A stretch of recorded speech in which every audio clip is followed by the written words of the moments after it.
what y'all doing is really spreading knowledge, and y'all may not know it, but y'all reaching more than what y'all think. Like, seriously. Yeah, like Oh, wow. We do it out of love. Right. We want to be successful. We know we're gonna be successful. No doubt. But I like hearing stuff. I always ask them like, Trey, when you went out today, anybody walk up to you? I'd like to hear the stories like that. So to hear you, because y'all got notable faces, and it's like, you know, like being from the city, like just knowing like you got to support people from the city. Like, it's people that try to pay me to come on their stuff.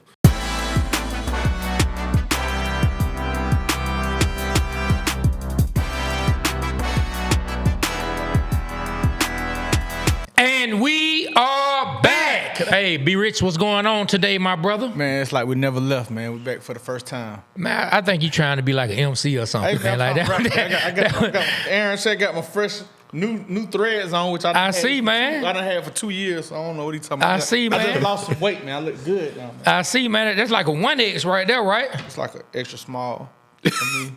I mean, I was trying to give you a compliment by saying the 1X is the extra small. It's extra small. Okay. The extra small, they only make that in boys' clothing, though, right? I'm a man. I mean, but you wearing an extra small. They make that You know what I'm saying? Like my son, like one of my Extra sons. large, man. One X. Okay, thank you, man. Yeah. Man, come on, Aaron, man. You know what I mean? Now, I don't know Aaron why. must had a long night. Hey, y'all, our producer, he tries his best to get these jokes off. I mean, He like, tries his best. you ever seen somebody? I guess he believes in volume. Like the more jokes he gets off, eventually he'll get one. You know, I'm all about quality over quantity. Yeah, man. Quality. You know what I'm saying? But look, man. Anyway, we've taken up too much of the people's time talking about Aaron's whoa jokes and your extra medium or whatever you got going. Shout out to your Da Vinci. I see you. What? Let me put my hoodie up. Yeah. Okay, I see. I like your Atlanta University. That's our own brand. Oh yeah, man. I was kind of jealous. I said, you know what? Yeah, 285 clothing. I seen it. I was like, dang. I like that. Yeah, Like man. that, man. That look hard. Yeah, man. Like, Yeah. show the camera, man. Like, let them see what's going on. Yeah, man. Atlanta University 285 clothing. Where can brand. they get that from, man? Yeah, man. Go to 285clothing.com. I think. Yeah, We need 285clothing.com, man. Make sure you check out the Waterboy show page. You can check out Atlanta Culture. You can get it through Atlanta Culture as well, man. Yeah. But look, man, today, man, we're graced, by the presence, man, of one of Atlanta's own. We got a guest? Man, we got a special guest. Right, okay. Man? So we all about highlighting the city, highlighting people in the city. Sure. We're not one of those shows who everyone has to be the biggest of stars, man. Everyone stars in the city of Atlanta. Sure. We the city too busy to hate. Yeah. It's about time to bring that back. And so we got to bring back people who out here doing the work, who out here changing lives, who working in young people's lives, but also working in their own lives to better themselves and push them forward, man. So today, man, we have a football coaching extraordinaire. You like the way I say it? I love the way football coaching extraordinaire.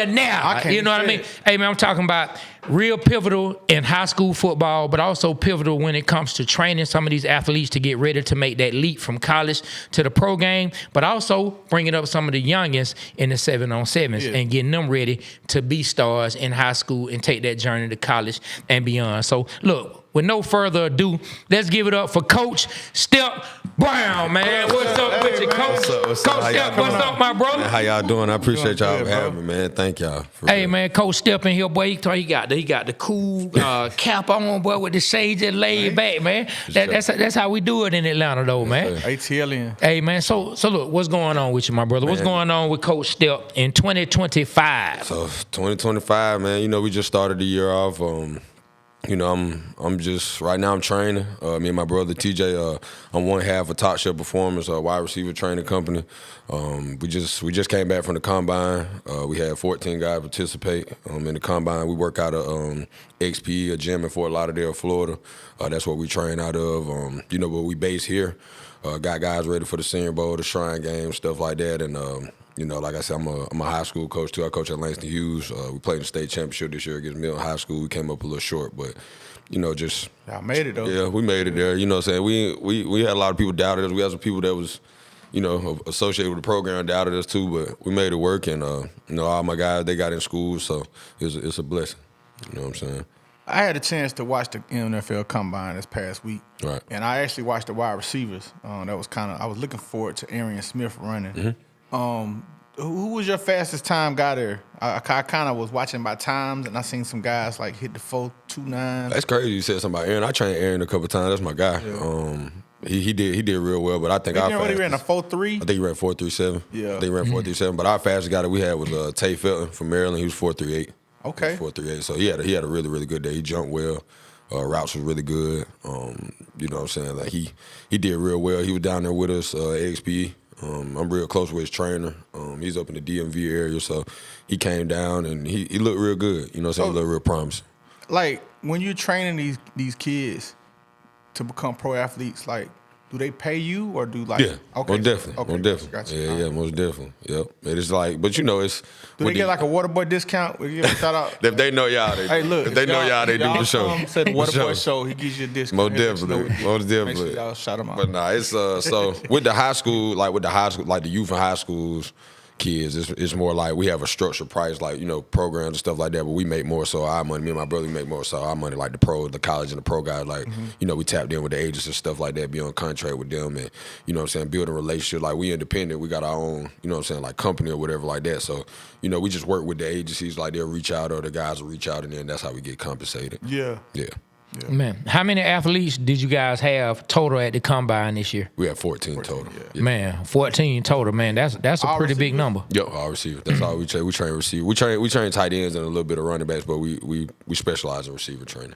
And some of the ranges that some of the guys are being told so far pre-draft that they may fall in. What are some of the ranges that you guys? I know you can't speak for. No, it's all through. Like, just with the 7 that we had at XPE is anywhere between first through 7. You know what I'm saying? So it's just, you know, the combine was a big job interviewing like the All-Star games they played in. So it was really good just to see them perform well, like, and, you know, just getting good feedback from the scouts and stuff. Now we're getting ready for their pro days and stuff like that. We're gonna run a couple of these guys pro days. So, you know, just getting feedback from scouts, seeing what they want to see, like they hit their times with the 40s and, you know, the jumps and stuff like that. So really just getting their scripts together and making sure they're working and, you know, just try to get them back right for pro days so they be at their schools and be more comfortable.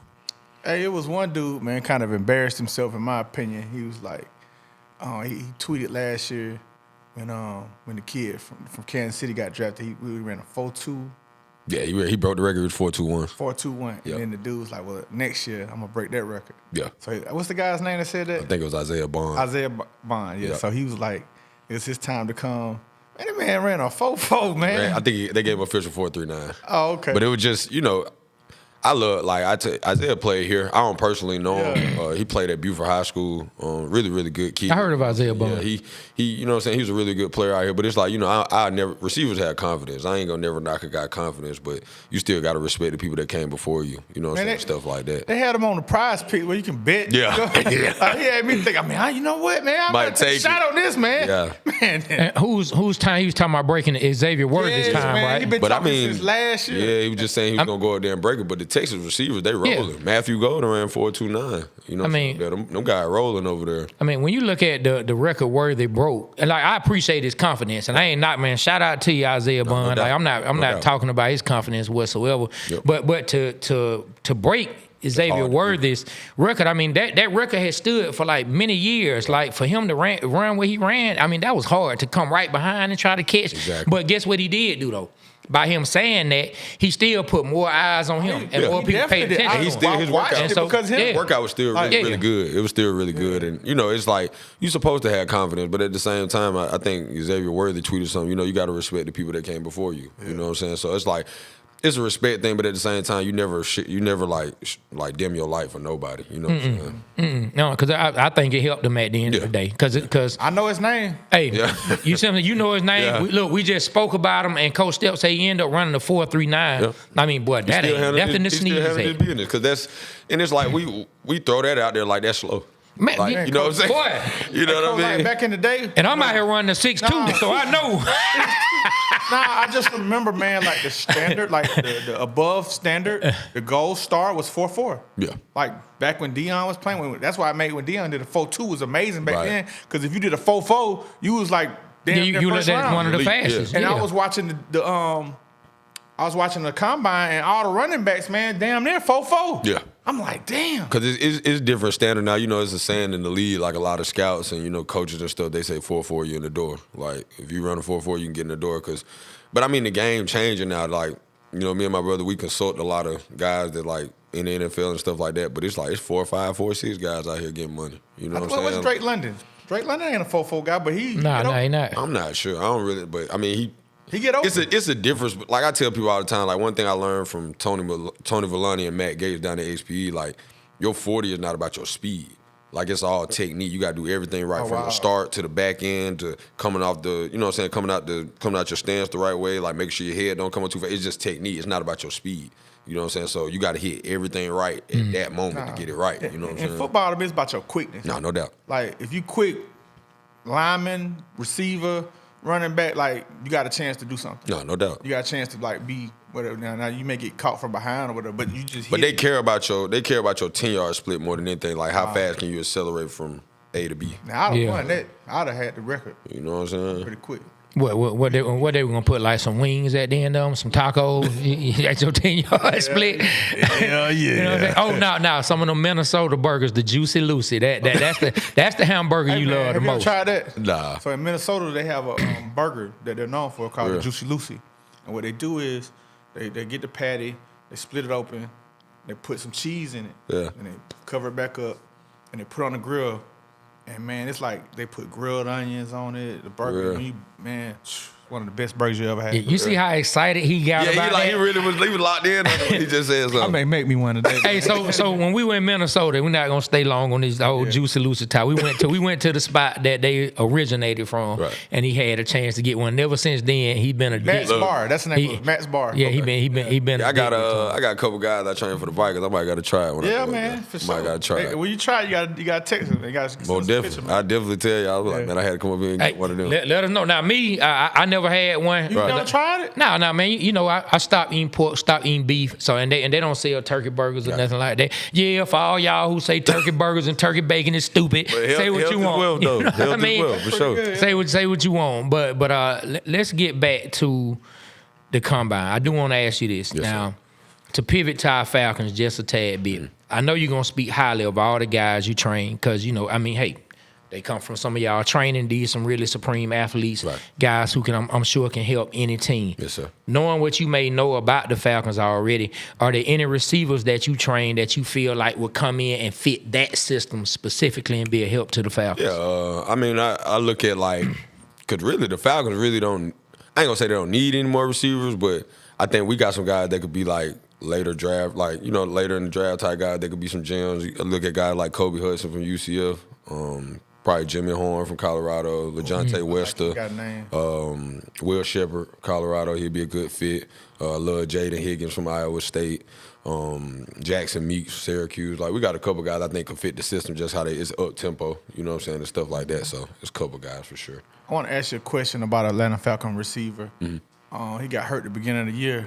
Rondale Moore, man, give us some what he is. Like, we traded Desmond Ridder for him. Yeah. I think he was a first-round pick or second-round pick. Like, he's second round. What is he, man? So it's what are we getting out of him? It's kind of crazy you talk about Rondale. He played at Purdue for Coach Steph Brown. That was my head coach. WKU. So I know Rondale. Rondale went to Coach. He went to Coach Brown's high school. They went to the same high school. So I knew about him his freshman year at Purdue. He lit it up. You know what I'm saying? Like, I never really. They were trying. He the next Tavon Austin, like stuff like that. But I'm like, man, he different, you know what I'm saying? But he battled some injuries and stuff like that. You know, he had a real good career with the Cardinals. You know, unfortunately, he had a non-contact injury last year. So, I check on him, like make sure. I never trained him or anything like that, but I check on him, make sure he's straight. But I think the Falcons, like, he's a hidden gem. You know what I'm saying? He's explosive, slot guy. Like, I think he's, Ray had a real good year for the Falcons, whatever like that. But I think he's just a compliment to what he could do, just explosive, fast.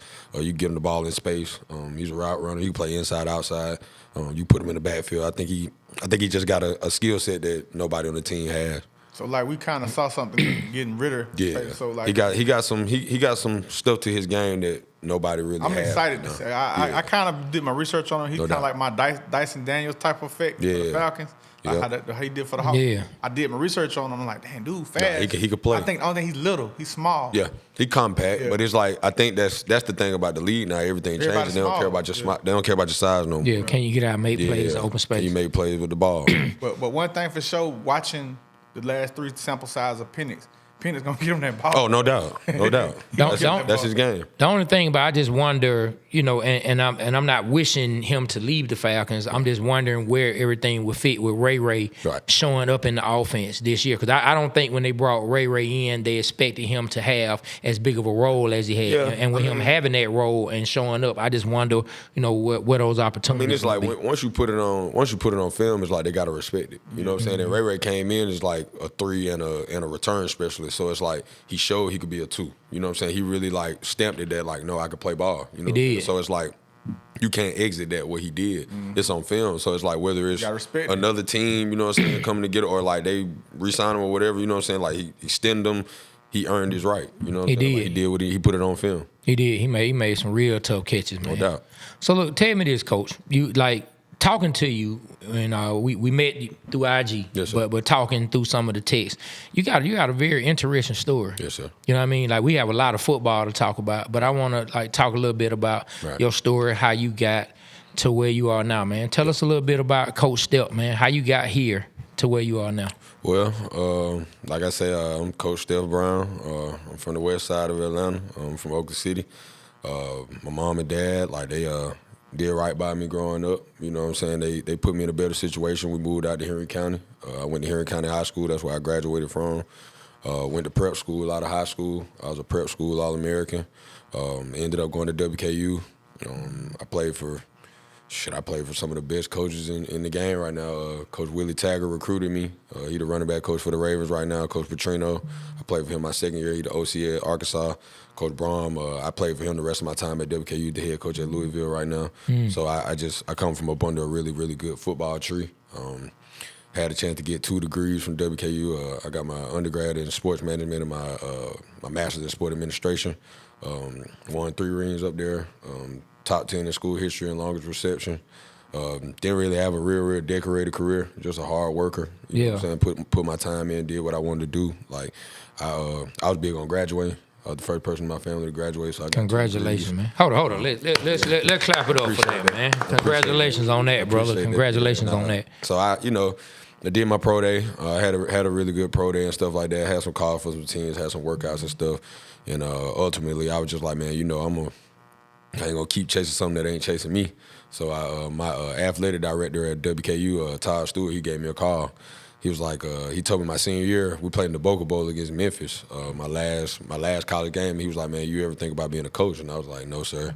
Like, he was like, man, you always just seem like a coach on the field, like lining people up, like doing things the right way, you know what I'm saying, having guys come out, get extra work. So that's kind of what I was already on. And I was like, well, I was working in a factory out here when I first came back. You know what I'm saying? So just trying to make some money and, figure out what was going on. And I was like, well, they'll take care of my school, so I'll go back up there. So I went back to school and started coaching. And I started coaching in 2017.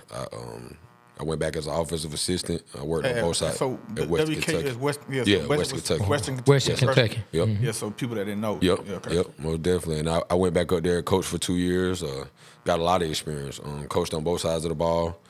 Had some guys that went on to the NFL, you know what I'm saying, stuff like that. So, and then I started my own little training business. I started, just working with the receivers that I was with up there, guys like Ja'Cory Pearson and Lucky Jackson and stuff like that. So I was working with them, and then my brother, TJ, he trained me, like getting ready for my pro day. So he was like, man, you on your own thing, you might well just come get with me and, me and my cousin, Steve Vaughn.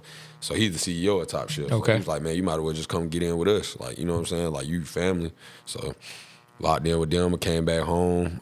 When I got done coaching at WKU, and I came back down here, I started coaching at Hateville Charter. That was my first like high school coaching job, and then started training and just built it up from there. So. Yeah, man. What was your 40 time? When I ran in my pro day, it was 4.48. Okay. Yeah. 4.4. Yeah, 4.4. You in the dough. I had to work for that though.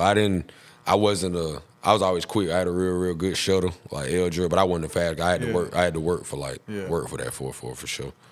Man, you were telling me, and during your time at Hateville, this didn't happen. Well, I don't know the complete incident you can tell, but I don't think this happened at the school. I want to make that clear with people. But during your time there, you said unfortunately you were a victim of gun violence. Yeah. Your time there, is that a story you mind speaking on? Yeah, most definitely. So I was coaching at Hateville at the time, and I was at practice. I was at practice, and you have battles at practice like offense and defense, and I was just getting fed up. One day I was mad. I was like, man, I'm leaving. Walked off the field. I was mad. Like our defensive coordinator, like we were doing other things, and like the offense coordinator, he really wasn't listening, and so it was one of them. I'm like, man, I'm gone. So I just left. Like I shouldn't have did that. You know what I'm saying? I should, because it set a bad example for the kids. But I left. I jumped in my truck. I left. Went and picked up some of my kids that I still was training. So I picked up some of my kids from my neighborhood, and I just took them to the park and trained them. You know, like that's like my, like my safe space. Like that's more like I can clear my mind and stuff like that. So I took them home, and it was a drive-by in the neighborhood, and I was walking them to the door, and like I ended up saving one of them. That's how I ended up getting hit. Wow, where you got hit at? In my leg. Dang. I got shot in my leg. Bullet went through my left leg, came out, got stuck in my right. So, did they ever get the bullet out? Yeah, they got it out. Okay, they got it out. I had surgery and everything, so it hit my perineal nerve and split it in half. So I had to get surgery and stuff like that. But I didn't really know. I went to Grady that night, and my mom and them came down there, and I was just like, you down there at Grady, you waiting around. I'm like, man, I'm finna leave. I walked right up out of there. Wow. So that was a Wednesday, and I coached in the game on a Friday on crutches. Man, y'all hear that? Yeah. He got up and coached 2 days later, man. So, man, you a wild boy, Coach Steph. I just love the game. Boy, tough. Hey, man, Coach Steph said, well, Coach Steph love the kids. Love the kids, Hey, sure. man. And it was just to show them, like, I wasn't going to let anything hold me back. You know what I'm saying? For being there for them and just showing them, like, I'm not gonna stop doing what I'm doing to finish something we built. So. Yeah, I like the fact that you decided to share, and I'm sure you already, this was years ago, so you already talked to the kids, you already talked to the coaches, but the fact that you shared again about you walking off and you feel like that set a bad example, and that you still speaking on that today, I think that's pretty dope. Yeah, I felt bad for it because, and I ended up apologizing to the team because it's like, if I'm a leader and I'm not leading y'all the right way, like I'm gonna let you know if I make a mistake. You know what I'm saying? And it's like, if I walk off, you'll walk off in college. You know what I'm saying? So I don't ever want to, leave that perception out there. You know what I mean?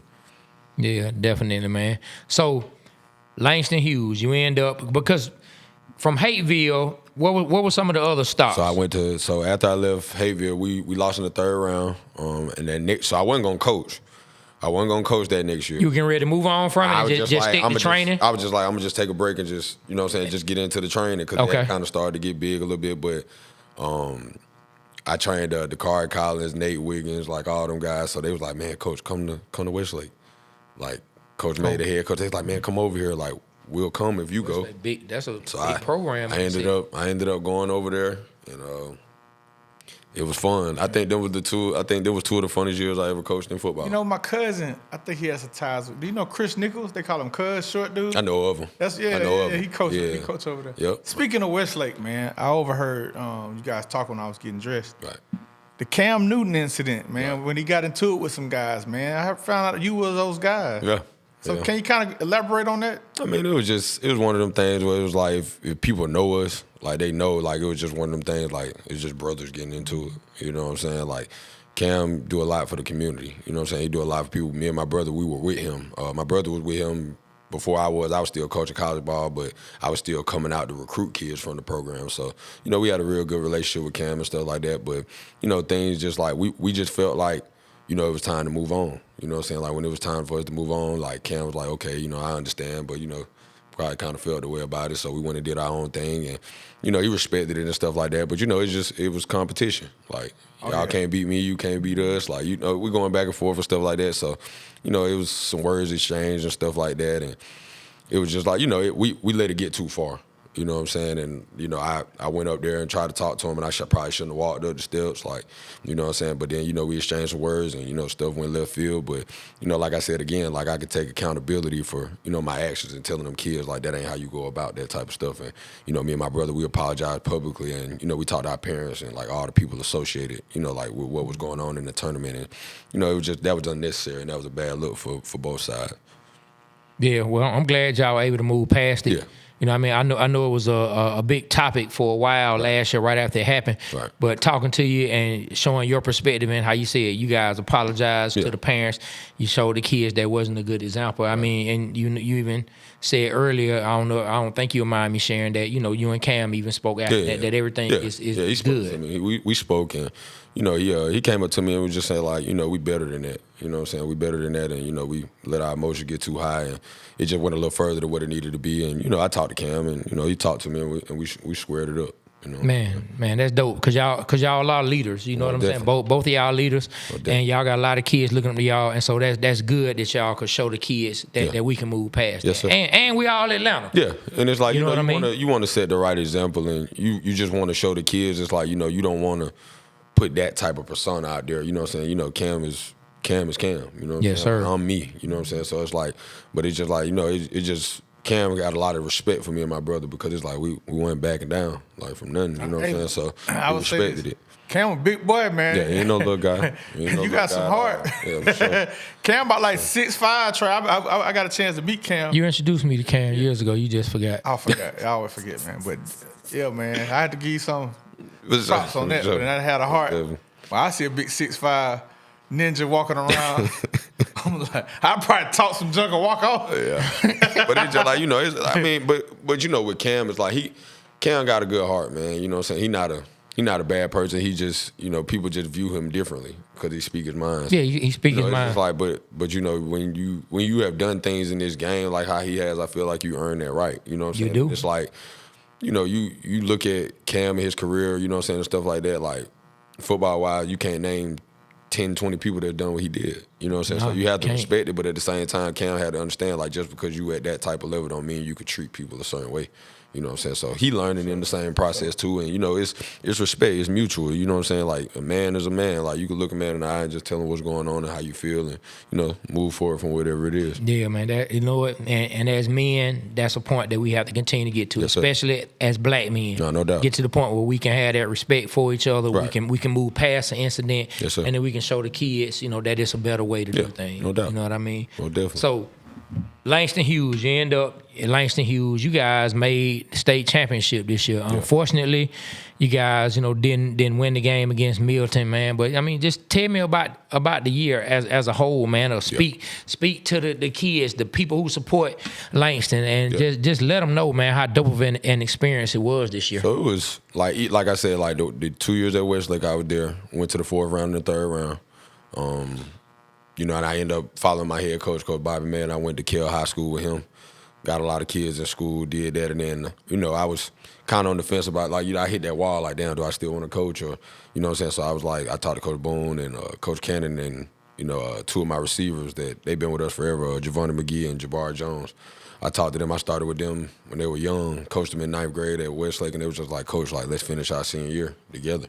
You know what I'm saying? And I knew it wasn't about the money. Like, it wasn't about, you know what I'm saying? Like, it wasn't about nothing else. It was just more like, let's go put some structure around that program. Like, let's go, like, really put, eyes around them the right way. Like, get some sponsors involved. Like, do the necessary stuff and build it back up to what it was. Yeah. Because they had just won state the year before that. So it was just like, coming out the year before, they had lost in, like, the third round. And I was just coming around, just taking notes, like, seeing what was going on and stuff like that. So I'm like, okay, I get over here, like, I know what I'm going to do. You know what I'm saying? Like, I can change this, I could do this, you know what I'm saying, whatever. So that year, like, I wish it was like a camera with us every day. Like, that whole experience was a movie. Like, got there in the spring, it was some kids that didn't really have a whole lot of experience, you know what I'm saying? Like, it was just, it was a lot of political stuff going on over there. Like, you know what I'm saying? But I found some kids that had been there for a couple years and, nobody really had gave them a chance. I gave them a chance.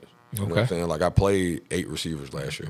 Yeah. You know what I'm saying? Like, I had Maurice Gleaton, Jabbar Jones, Javonte McGee, Krishawn Sellers, Cannon Kersey, Antonio Sledge, Xavier Tiller, like, all them guys, Chase Golson, like, that was my group.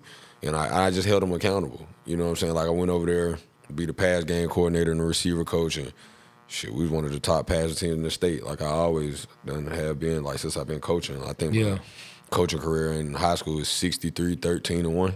So it seems like everywhere you go from playing to coaching, You always move far. Yeah, and it's like I always try to like leave a program better than how I found it. You know what I'm saying? Like my biggest thing was get a jug machine over there for the receivers. We on it every day. We working every day. I made them sign academic contracts. You got to have a 3.0. You know what I'm saying? Like I'm going in. I don't work in the school. I'm a community coach, so I'm going into school. I'm talking to the counselors. I'm talking to the principal. Like I'm trying to see what's going on. I'm communicating with the parents. Like I'm letting them know. Like if you late, like you know what I'm saying. I'd have had Jabari and shots since they was kids. You do anything wrong, like I suspend you. You know what I'm saying? Like you order with that. I tell head coach, you playing, I ain't coaching.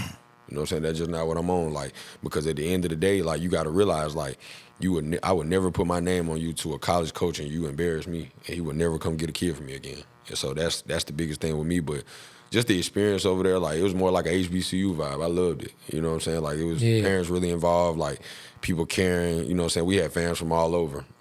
People coming up to me after the games, like want to take pictures, like.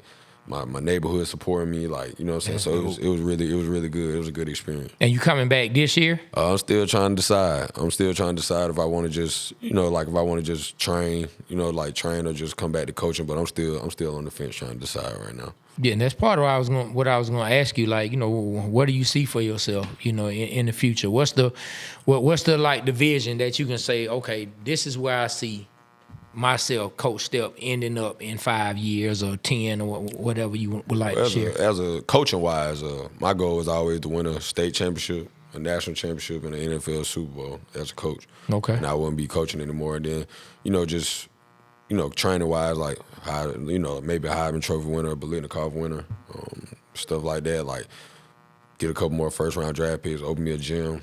You know what I'm saying? Like I'm only 32, so you know what I'm saying? Yeah, like I kind of like put it all together, like, Top Shelf Performance, like that's our brand, but I also created a brand within a brand, it's CBFWA, creating benefits for winning athletes, you know what I'm saying? So I'm just trying to just build that up and get that going and, just show people like you could do whatever you want to do, you know what I'm saying? Like you ain't gotta try to be nothing else but yourself, like support the people that support you and, you know what I'm saying, I'm more for the kids, so it's like just seeing that, like I feel like if they don't make it, I ain't make it. You know what I'm saying? So just trying to put it all in perspective, and sometimes I kind of be like, well, do I need to take a break? Because I don't really technically have an off season. Like I get done coaching, I go right into pre-draft training, get the college guys right for spring break. You know what I'm saying? Come back, and then we in spring ball for high school. So I never really had a break like in 6-7 years. Yeah.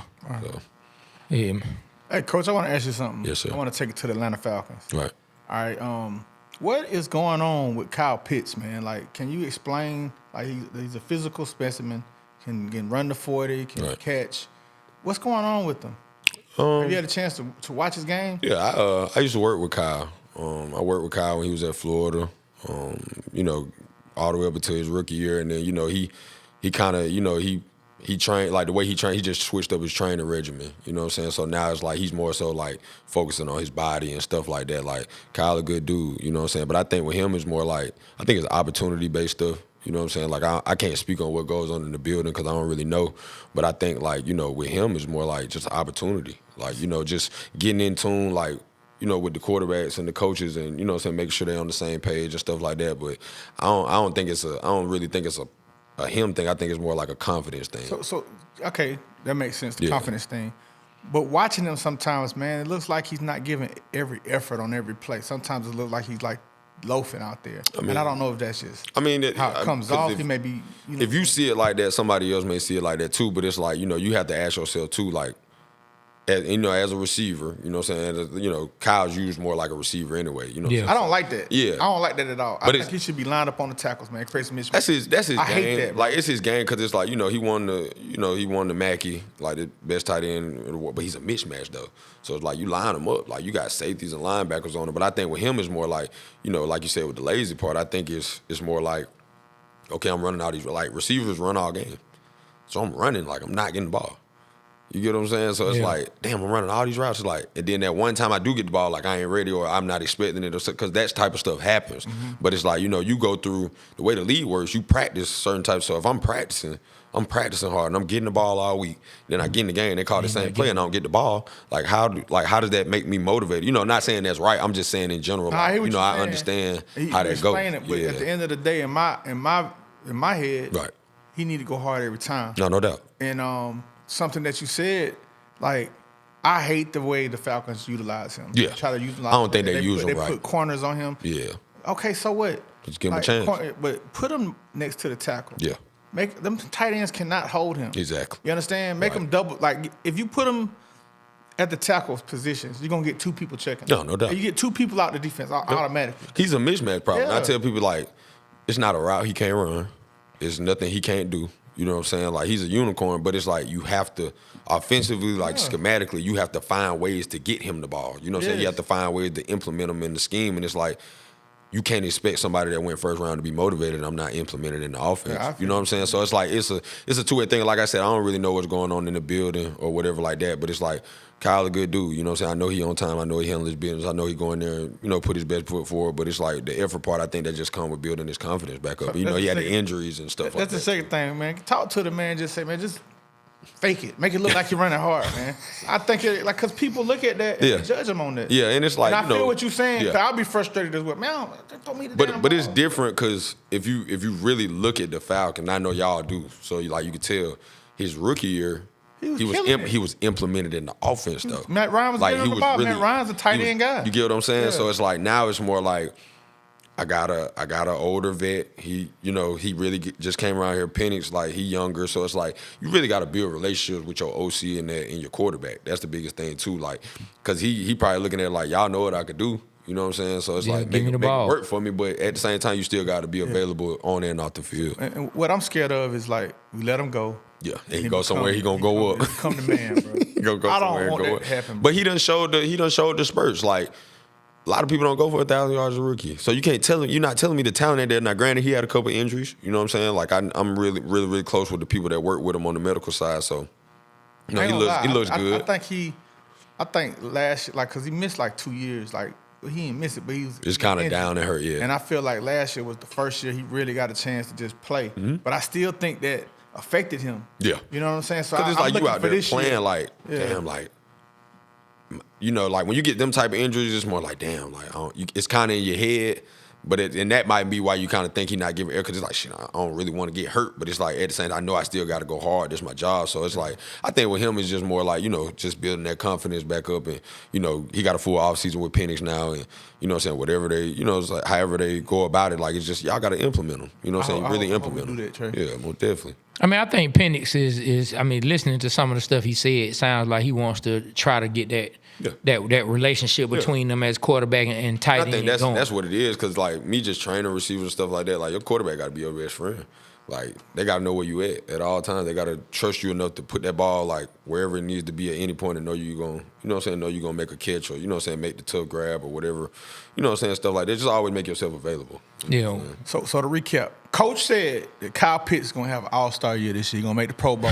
Going to catch 15 touchdowns and 1,500 yards. Okay, we're going to hold you there, Coach. I just pray he has a really good season. I just pray he has a really, really good season because he's a good dude. He's a good dude. And you know what I'm saying? Like when you put the work, he works hard. You know what I'm saying? So when you work hard, you know what I'm saying, you got to put your best foot forward and good things happen to those who work. All right, cool. Yeah, man. Well, I'm looking forward to seeing what he can do. This is a very pivotal year for him when it comes to the Falcons because it's for both ends. It's like a put up or shut money up. on the line. You know what I mean? And so if they're gonna decide to keep him, he definitely has to go. Yeah. To go out. And I think he will. He got it in him. Like it's built up in him, and he been there before. So it's like you just got to go prove it. Let's go, Kyle. Come on, man. Let's go, Kyle. Yeah, man. What the boy pulling for you, man? Man, look, let's get it going. No so I did want to ask you about another wide receiver who's well known in the state of Georgia. He doesn't play in the state of Georgia anymore, but you trained him. I spoke to you a little bit about him before we did the show, and that's Ladd McConkey, who played at the University of Georgia. So this what I want to ask you first and foremost. Do you feel like Ladd McConkey was a bit underrated? Yeah. At his time coming out of Georgia? A whole lot. He should have been first round, huh? A whole lot. I mean, he what box didn't he check to go first round? He ran 4.3. I think it was discrimination. I mean, well, I think it's because it's King. The only thing I mean, you could say that, but it's like I think with him it was just like the injuries. Like that's like I'm really close. I'm really close with his agent, Chris Cabot, and he was just like the biggest thing. Like when I was training him for the draft, it was just more like. No, he got to play in the game. He got to practice every day. He ended up winning MVP of the Senior Bowl practices. But he played in the game just to prove the scouts, like, no, I'm healthy. Like, I'm available. When I'm available and I'm healthy, I can make plays.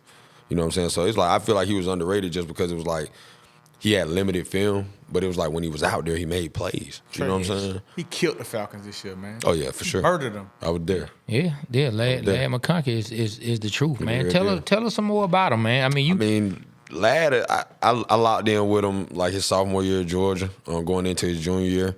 I was coming around. I was training one of my other buddies, and Lad just came around. He just came first time. He was just smiling.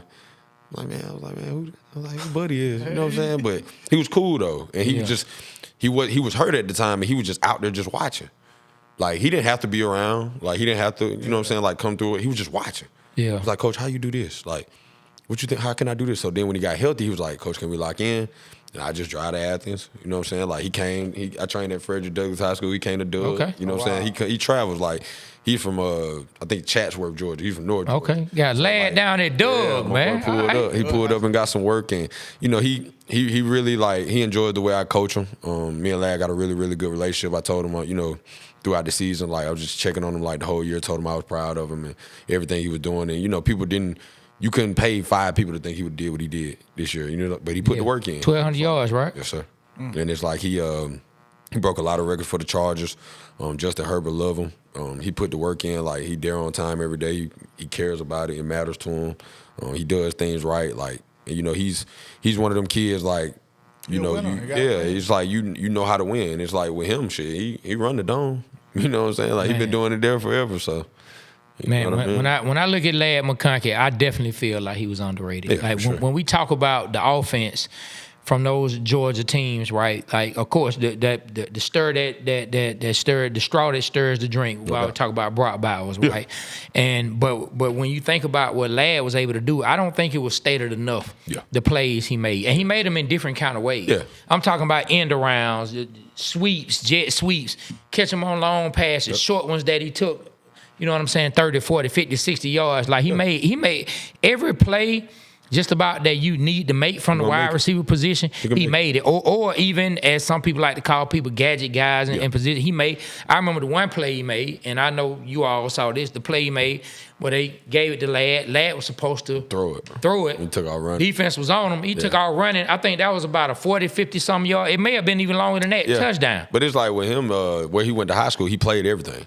Okay. He played everything. Like he played quarterback, running back, receiver, DB. Coach Kirby, he went to one of his basketball games in high school, and he was like, "How do I not know anything about this kid?" Yeah. You know what I'm saying? I think his a lot of people in his family went to the University of Tennessee. Okay. He ended up going to Georgia, so it was a thing. Like he came in and just worked.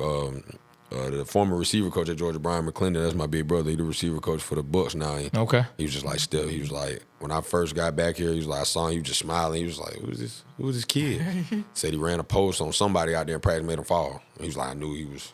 Knew he was different. Wow. Got something. You know what I'm saying? And he was just like, man, I love how you work with him. Anytime you want to come through. Like I used to pull up to the early morning practices. Like I used to go down there and just watch him. And I would just, like me and Lad, like we built a bond, you know what I'm saying? Like over the years and stuff like that. And just training him up and, you know what I'm saying, just talking to him. And like he's such a down-to-earth person. Like, he humble. He love kids, love his family, love his, his fiance. Like he does it the right way. So I'm so happy for him. And, like what he did this year, it wasn't a surprise to me. Man, like by Brock Bowers and Lad, what they've doing in the NFL, it goes to show you that UGA was something to stop, bro. Like during that time, I didn't realize that. I thought Lad was just like, you know what I'm saying? I didn't know he was Lad. Man, those are some generational teams. Yeah, those are some generational teams. Yeah. Those are some generational teams. Like we were in it as fans, watching, and so we just. But when you step back from it now and look at it, those are some generational teams. When you look across, and I said this on a live that we did, when you look across the playoffs this year, right? Yeah. There were a lot. I mean, I want to say there were probably about 6 or 7 players from those Georgia teams in the playoffs. I think the 4. And it may have been more than that because it was 4. It was 4 just with the Eagles. Yeah. You know what I mean? Then you had Lad.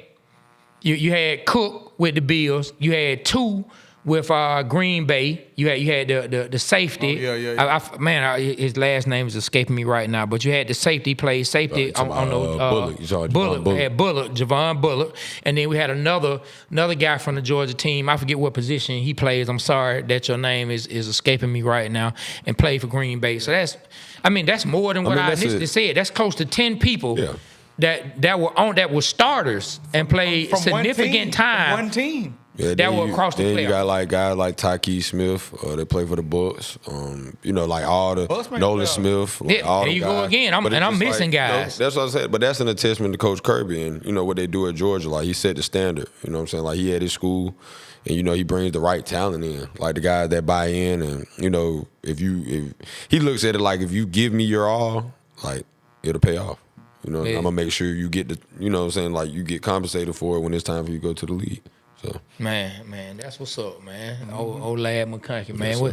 Yes, Is there anyone else you would like to speak on, or anything that you want to let the people know about Coach Steph that they need to know that maybe you have going on, or anything you want to let people know about you personally, or just where you headed? Something you want to share before we wrap this thing I think the biggest thing, like I see this all the time, and a lot of people don't speak on it, and from the youth level all the way up to the collegiate level or college level, or like the NFL, like this NIL stuff is it's different now.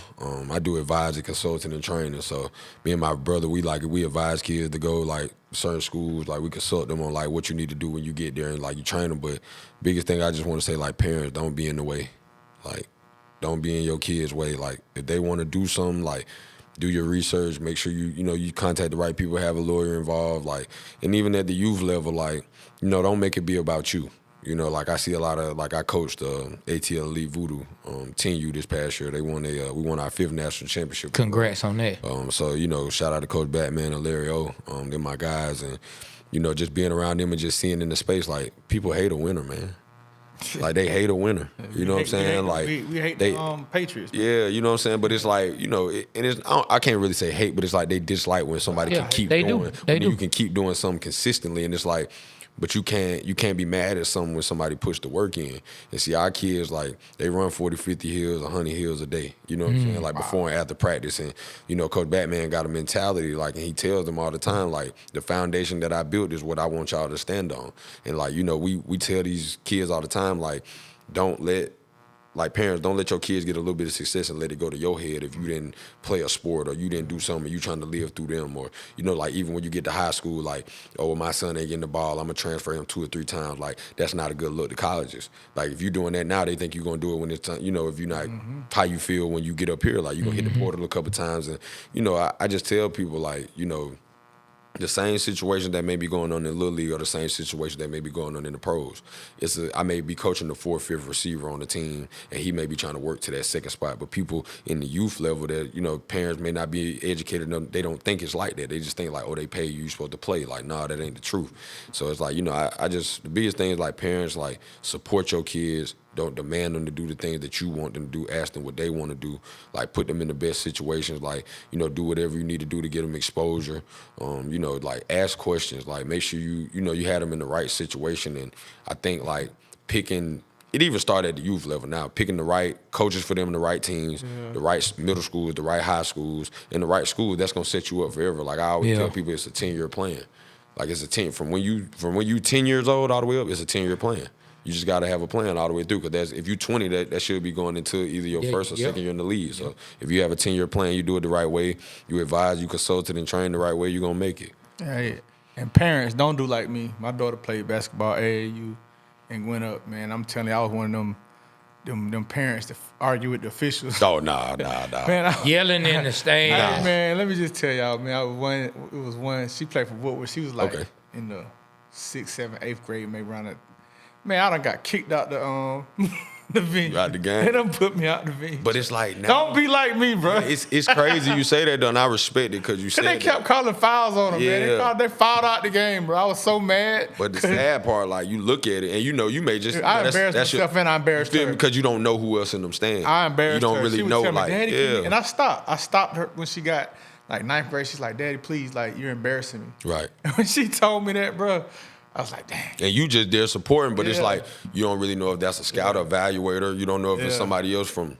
I tell people that like your etiquette got to be more than everything. Like I try not like even I got a lot of mannerisms from like Coach Brown, like my head coach. Like I know it's something about to be a touchdown, so I just start walking. Like I don't get too high, I get too low. Like in practice, like I'm on you, like hard. Now, I can tell by your passion, natural. man. You on your players. Oh yeah. I got a question. Yeah. Listening earlier, you hit us up, right? How did you find out about the Water Boy show? And what you think about it, man? Well, Why did you want to come on the show? I kept seeing it on my feed. I kept seeing it on my feed. So I'm like, I'm looking like my manager, David Benzaken, he hit me. He was like, man, this Water Boy show, like we need to try to get you on there. Wow. Like it's an Atlanta-based thing. So shout out to my boy David, you know what I'm saying, because I'm telling him like, man, what you think about this?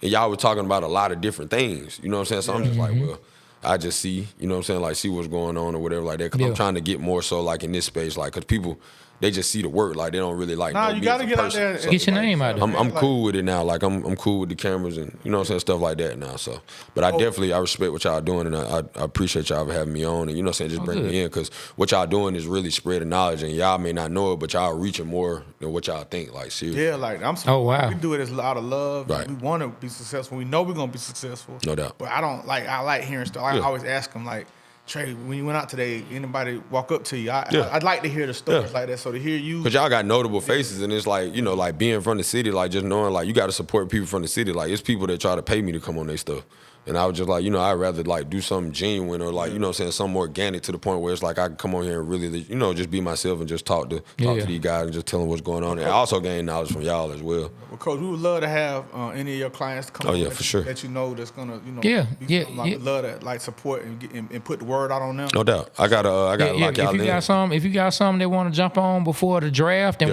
want to have some discussions, hey, send them our way. Let's do it. Let's do it, man. Well, we've had that'll be easy because it's like a lot of these boys that some of these guys they get their draft grades back and stuff like that. They got to kind of try to put it out there. That they real people. So some of them, like a lot of the guys, they be kind of shy, nervous, whatever like that. But it's just more like an interview. You know what I'm saying? Like you sit in and it's just practice. You know what I mean? Yeah, and jumping on the interview with us, man. We gonna have fun. Yeah, we gonna try to make people feel at home. We're gonna try to make it easy for them. And we like highlighting, like I told you before, we don't just reach for like, hey, let's do the interview with the biggest star. That's what I respect. Look, we want those interviews and we gonna get those, and we've been getting those interviews, but we also want to have interviews with other people who on their way up. Yeah. You know what I mean? That we can, because we on our way up, we can highlight everything. Yeah, no doubt. And one of our first interviews was a kid, Stephen Miller from Greene County. Okay. And he played quarterback, receiver, safety.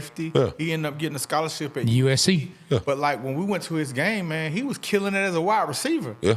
And it's like, but y'all highlighted what he is. Yeah. And it's like I tell people all the time, you know what I'm saying? Like your platform is what you make it. Like, I'm from Oklahoma City, like a lot of kids from around that area, like I made them believe in themselves more. Like when it came to certain stuff, like my big brother said, Mohawk, Dollar, like all them guys, like, my big brother Gooch, like just being around them, like older cats, my big brother TJ, that I do training with, like I don't really call people my big brother. So like when I look at them type of guys and what they doing, they push me to be better. So it's like if I can find something to keep doing to motivate these kids and keep them out the streets, and you know what I'm saying, like that's why I started my my nonprofit organization called the Make 'Em Believe Foundation.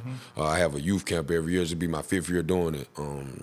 I have a free youth camp in my neighborhood every year for the kids. So that's awesome. I'm gonna do that first week of June this year. But it's like I started the nonprofit to raise awareness about gun violence, like after it happened to me. So just doing that and like just highlighting what's going on and just really just showing like who I am. So it's just like, that's why I kind of wanted to, you know what I'm saying, like get out here and just, use my platform. Man, well, Coach, keep supporting these kids, keep teaching these kids. We need, it says it right there on your sweatshirt, black coaches are dope. Yeah. The game needs us. That's my, it's a brand, Black Coaches Apparel. I really rock with them. They on Instagram and I hit them up one day and I was like, man, I love y'all merch. They was like, man, we'd love to send you something. I'm like, well, I got some stuff coming up I could wear, you know what I'm saying? Like I could wear the stuff like that and promote. Yeah. Shout out you guys, man. Yeah, shout out you guys. Like that's that, and it's very true. Yes, like we need us as men, especially, and and I'm gonna say it, especially like black men. We need us to be supporting and bringing up the black kids. You know what I'm saying? The black youth behind us, because I mean it's cliche, but they are the future. But I mean it's like just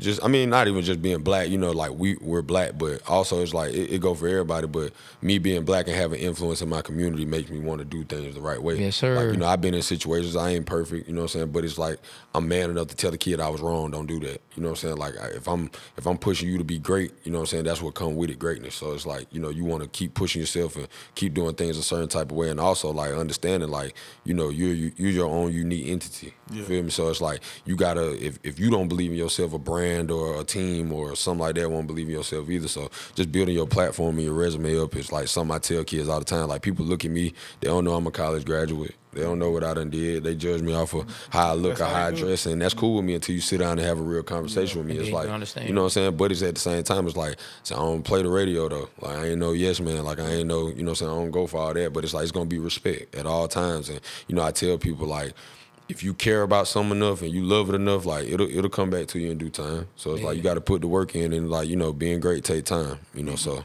that's how I see it. Y'all know who a coach that I look up to, and he's doing this thing, is Coach Prime. Oh yeah, for sure. Like he's doing on a level like I would say, you know, he hadn't won the championships yet. And I'm about to say a name like a Saban to me. Yeah, like he's just, but he's.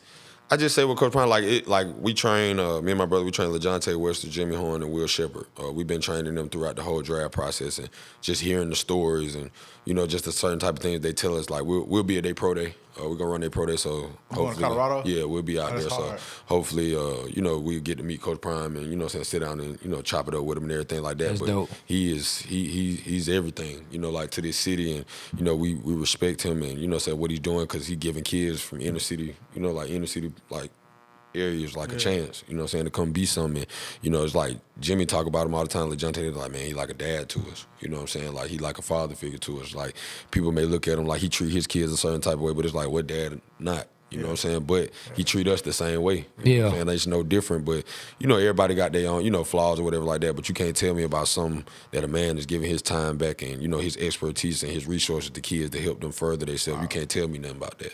So I respect that wholeheartedly. I'm expecting great things out of Horn, man. Hopefully, sure. Man, so. That's why I say hopefully the home team get one of these boys. Yeah, bring them on home, man. Bring them on here for the Falcons. So, he say Horn, man. Y'all need to get him. No doubt. Yep, Jimmy Horn, man. And last but not least, my boy Dukes was telling me, man, you train little baby son. You train one of his. Yeah, okay, that's my nephew. Yeah, that's what's up, man. Yeah. Man, we gotta keep him on speed dial. Man. Sure. That's why I say I got my hat on. Y'all know what it stands for. I ain't gonna say it on air, but you know that's what we pushing. You know what I'm saying? Them 4 letters. So, you know that's the brand, and that's what we standing on, and just telling people like, you know, you can't look at people a certain type of way and judge them. Yeah. You know what I'm saying? Because you don't know what people go through. You don't know what, you know what I'm saying? You don't know what people are trying to do. So it's like, you know, I respect, like, I look at like people like, man, we like the way you dress, you know what I'm saying, this and that. I respect the black-owned brands. Like, I know I can go spend 10, 15,000 in Louis or something. And get like you a that, adventure or something. Yeah, something like that. You know, I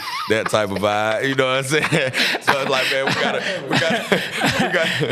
gotta get y'all some gear, man. Look, I just had to mess with him right quick. I want to show y'all something, man. Like, my partner Doug, man. Hold on. Look, I just had to mess That's why with I him say, right even quick. with y'all, brand, like I like that type of stuff. Like you send me the link, I purchase. Yeah, I will. Because it's like, you know, the black owned stuff, like it mean more to me than, you know what I'm saying, everything else. You know what I mean? So look, my partner Doug, man, like he really into the community. You know what I'm saying? Sure. He's for Grand Hustle, work with Tip. Okay. I saw them put this on a shirt yesterday. So I'm like, yo, man, you voted? He's like, nah, man, I want to start this movement. And it's like, keep culture growing, keep our dollar flowing. I shopped in my hood today. Black owned Atlanta, grown. I love that. And so you saying that, like, I want to give you this to support him. Because he's going to give me some more stickers. But, like, he's trying to create a movement. No, that's hard. Like that. I love this. Because it's like, this the type of stuff like at my camps and stuff, man, come out here and sell your merch. You know what I'm saying? Come out here, like, you know what I'm saying, show kids the love. Or, like, I think in Atlanta, like, we so culturally based and so much stuff start here to the point where people forget that other brands support other brands. You know what I'm saying? So now you saying that, man, it's crazy how things come together. No doubt. Talked about that yesterday. No doubt. I just got that yesterday. Yeah, and I respect this, man. And so, like, I'm gonna give you that. I'm gonna link y'all up, man. Sure. So like he can come around. Cause he's definitely like that's the thing about Trey, myself, and him. Like Trey loved the kids. Right. He loved to work with the community. He thinks about he's the PTA dad of the year. He's the president, the PTA president. Yeah, I'm the PTA president. Nah, one of my sons school. No, it's like because it's like that's something you taking your time out to do. You know what I'm saying? Yeah. Like I say, y'all both being in the music industry, y'all know how this stuff go. You know what I'm saying? It's like everything not glitter and gold. Like in the entertainment world, like the. You know what I'm saying? The sports world, everything kind of the same. So it's like, it's relatable topics to what's going on, but at the same time, it all come back to community-based stuff. Yes, and sir. I think, you know what I'm saying, like I say again, like, I really respect what y'all doing. Thank you, like, bro. I Appreciate really it, respect Coach. what y'all doing. And I appreciate y'all so much for having me. It's all good, Thank you so my brother. much. We Yes, sir. appreciate you. Thank We you so appreciate much. you, man. Appreciate you, man. We appreciate you coming through, man. Well, look, man, y'all, that was Coach Steph, man. We appreciate him coming through, man. Atlanta's on, man. So hopefully we'll see him on. He say he's still trying to decide if he gonna come, but hopefully we'll see him on the sidelines this season, man. And maybe if he is, he'll let us know and we can come out to a game and give you some support. We told Steve Miller when he first came on, we told him, hey, let us know. We'll come to one of your games. We did that. Quincy Carter came on. Quincy Carter, man, yeah, that's one of our guys, Quincy man. coached me in prep school. Oh, that's hard. Quincy coached me in prep school. That's hard. And I saw his episode, and that's what made me like. Yeah, we went to one of Yeah. Okay. He been trying to get me over to Southwest for a little minute. Yeah. He been trying to get me over there. Coach with him, man. Man, I told him I was everywhere you go, they make the playoffs, man. Hey, Quincy, man, scoop him up, man. Man, I told Q, man. I said, man, just call me, man. We probably work something out. Yeah, we'll see what's up. All open right yeah. On that note, we finna get up out of here. I always remember what we tell y'all every show, the Water Boys Show. We represent Atlanta because Atlanta represents us.